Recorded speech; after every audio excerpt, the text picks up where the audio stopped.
நமஸ்கார நேயர்களே. இந்த நிகழ்ச்சியானது பாத்தீங்கன்னா வாஸ்து நியூமராலஜி சம்பந்தமானது. இதுல ஒவ்வொரு நாளும் என்னன்னு கேட்டா ஒரு புதிய கருத்துக்கள், ஏதோ ஒரு கருத்துக்கள் நம்ம பேசிட்டு இருக்கோம்.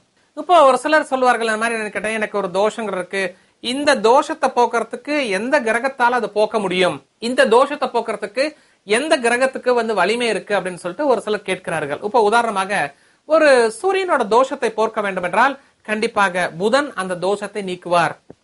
அதே சந்திரனுடைய தோஷத்தை ஒரு சுக்கிரன் நீக்குவார். நம்ம சொல்லுவோம், அப்பா நான் அந்த கோயிலுக்கு போயிட்டு வந்தப்பா, எனக்கு இந்த மாதிரி இந்த பிரச்சனை சால்வ் ஆனிச்சு, ஒரு சுக்கிரனோட சாரத்துல அம்சத்துல இருக்கிற ஒரு இது எனக்கு சரியானுச்சு அப்படின்னு சொல்லுவார்கள். அதே ஒரு செவ்வாயோட தோஷத்தை சூரியன் நீக்குவார், புதனோட தோஷத்தை சந்திரன் எராடிகேட் பண்ணுவார். எது? புதனோட தோஷத்தை. இப்போ ஒரு சிலருக்கு ஒரு தோஷம் இருக்கும், புதன் தோஷம் இருந்துச்சுனாவே இந்த படிப்புல பிரச்சனை இருக்கு, போறது வர்றது அந்த மாதிரி இருக்கு. அப்ப இந்த மாதிரி இருக்கிறவங்களுக்கு என்னன்னு கேட்டா, அந்த ஒரு சந்திர பகவான் எங்கெங்க இருக்காரோ, ஒரு ஆற்றோரம், ஒரு நீரோடை, இல்ல ஒரு கடல் சார்ந்த இடத்துக்கு போயிட்டு வர்றது இதுங்கிறது, அல்லது அங்க இருக்கக்கூடிய ஒரு கோவிலுக்கு சென்று வர்றது, அந்த மாதிரி செஞ்சால் அந்த தோஷ நிவர்த்தி ஆகும். அதே மாதிரி ஒரு சுக்கிரனுடைய தோஷத்தை குரு நிவர்த்தி செய்வார்.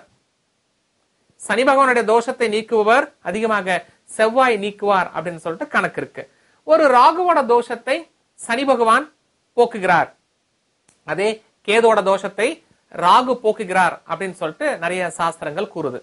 அதே என்னன்னு கேட்டீங்கன்னா, ஒரு சித்த யோகத்தில் நம்ம கேலண்டரை பார்ப்போம், சித்த யோகம், மரண யோகம், அந்த யோகம், இந்த யோகம் இருக்கும். இந்த ஒரு சித்த யோகத்தில் செய்யக்கூடிய காரியத்தில் 100 தோஷங்கள் இருந்தால் அந்த தோஷத்தை குறைத்து விடும். பாருங்க, அந்த டைம் அவ்வளவு ஆப்டான டைம்.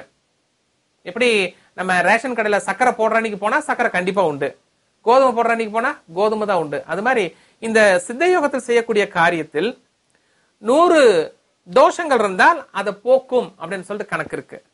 அதே இந்த அமிர்தாதி யோகம், அமிர்த யோகம் ஒண்ணு இருக்கு. அந்த டைம்ல என்னன்னு கேட்டீங்கன்னா, ஒரு காரியத்தை